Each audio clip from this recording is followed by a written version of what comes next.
who the legal fraternity people were that used to attend Costello's, the boy brothel club in Kellett Street, King's Cross.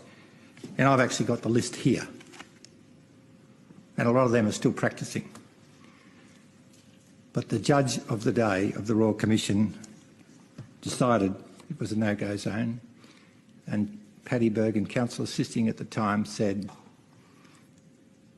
"We'll rise for morning tea," and they never went back to it. And I did ask the Commissioner why. He said he'd deny it if ever I mention it. I think it's time to mention it in view of the good work of the Royal Commission. He said, "We've decided not to revisit that issue because the public would lose confidence in the judiciary."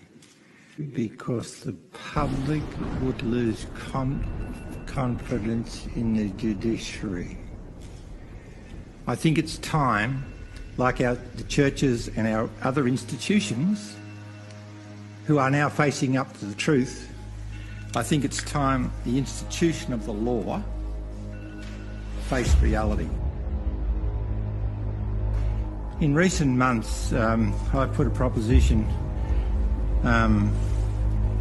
to the Royal Commission into the institutional treatment of children, and it's pretty heartbreaking to see what's gone on and what's been denied for the last 50 years now being exposed as a reality. It's broken a lot of hearts.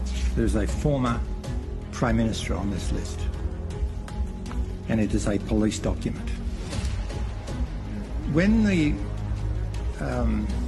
police find it necessary to put a judge under surveillance, I think we've got to a point where we've got a problem. And when that surveillance is dropped because of a lack of cooperation between the AFP and the New South Wales Police, we have a problem.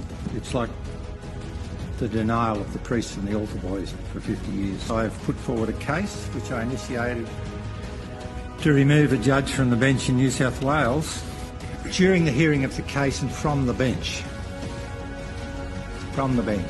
during the case, said to the court that he thought the law was out of date and that sex for siblings should be now legal and that it shouldn't be illegal for men to have sex with children.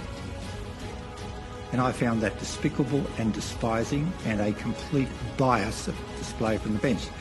I've tried in vain to get a federal judicial commission.